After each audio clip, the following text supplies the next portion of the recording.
Yo guys, welcome to the video. This is Josh or Milky, and in today's video we're going to do a bit of a showcase. I know some people can't come on into stream, so what I'm going to do, I'm going to make like kind of a follow-up to the build video that I did in the last video. I'm just going to show some gameplay. We're going into a nightmare dungeon. We're on level 79, it's a tier 34, and we're going to see how we get on. The dungeon is Gulran Slums. I'm actually keeping track of all the dungeons I do, and I have this one noted down as quite a good one, so we're going to run this. Just show you guys how the build plays. Now, I will say one thing I have adjusted from last video, if I can find it, is I've added in this imprint right here. Your lucky hit, your marksman skills have a 10% chance to create an arrow storm in the enemy's location. And maybe in this dungeon, I can really show why. It's mainly for the coverage. It gives a lot more clear, so you see the arrows come down. Any mob that doesn't die, that is still tagged by Shadow Imbue, if it then dies to the storm, is then going to explode. So it just adds a lot more reliable clear to the build, I guess is the best way to say it. But this is mainly for anyone maybe thinking about playing the build, you want to see how it functions. I think rogues get this kind of stick that they're super squishy in the endgame, and obviously I wouldn't really say that tier 34 is super endgame, but at least this will give you some idea of, you know, what you got to look forward to if you want to play a build like this one. In the last video, a lot of people mentioned rapid fire as a potential option. I think a few people are doing that where they're running 2 core skills. I think it's a fine idea. It increases the single target a lot.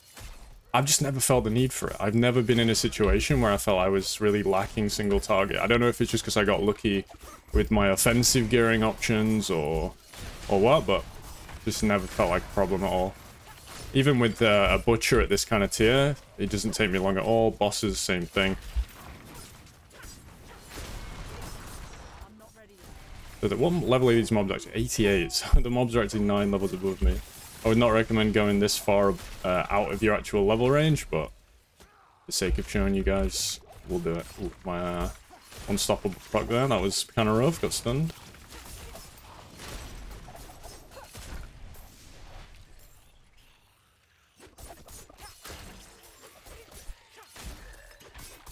Obviously, you probably want to aim a bit better than me. You kind of want to make sure the penetrating shot goes through and hits everything, but I'm pretty bad.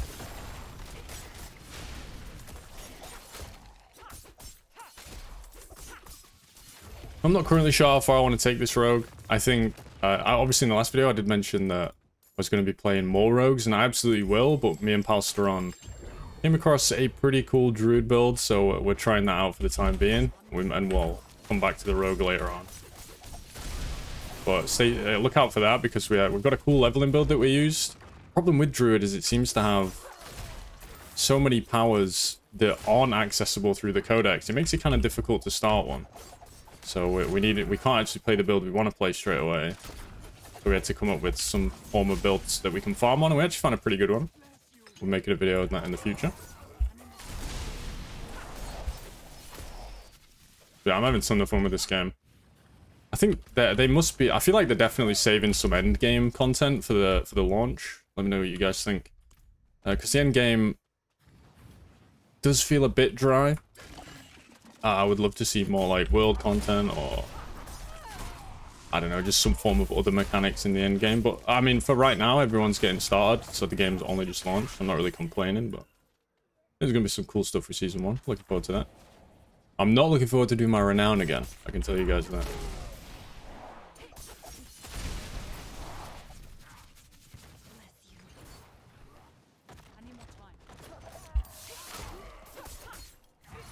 Also be making a vid on how I leveled the druid.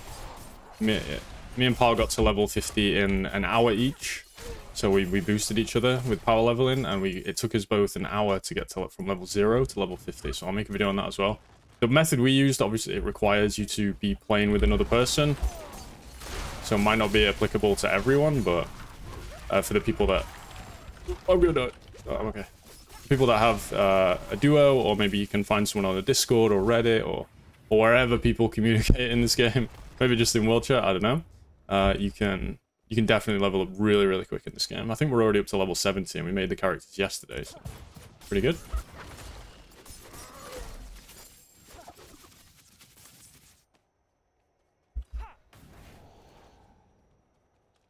we're gonna go here. So you can see there's definitely been some near misses in this dungeon. I'm not like the tankiest thing in the world, but you can see this is what I mean about the shadow step. That bubble mob, if you were just stood here with your forceful arrow firing in, you've got no chance. So getting that shadow step in to stun the mob, and then it's stunned for 2 seconds, and within those 2 seconds you can build up your combo points and just destroy it. So really like that. Oh, bit of lag. Sorry about that.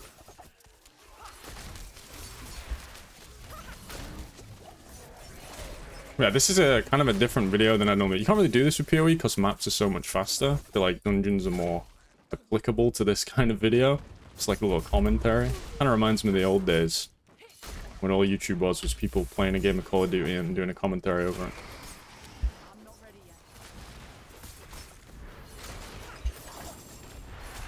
Oh, well, there you go. We're not immortal, as you can see. We can die. When we're 9 levels under the zone, you can absolutely die. You gotta be more careful than I was. We'll talk to the editor, get that one removed. And no one will know. Ignore if it went from 4 to 3. I did not die, that's fine.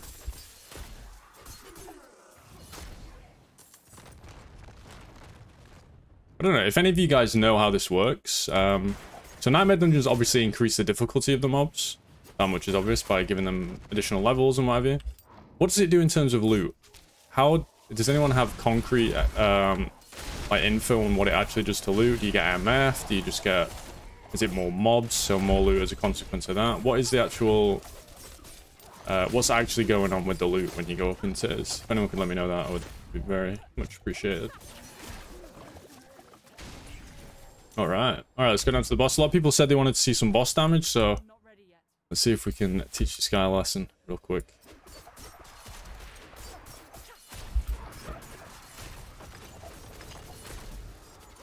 It took us 5 shots. 5 shots and we got him down. I'd say that's pretty reasonable single target, especially for the level that we're at. Yeah, but I hope you enjoyed this gameplay. It obviously this is more for the people that are thinking about playing the build. You can see how it functions in this higher tier content. It's good at everything else. If you're doing Hell Tides, boss, like world boss, it's absolutely fun against that. But Hell Tides, Nightmare Dungeons, it's even really fast. So it's going to be a good character to kind of boost your friends if you want to boost your friends up in levels with the video that will be coming up next. But I hope you had a good time watching. I'll see you next time.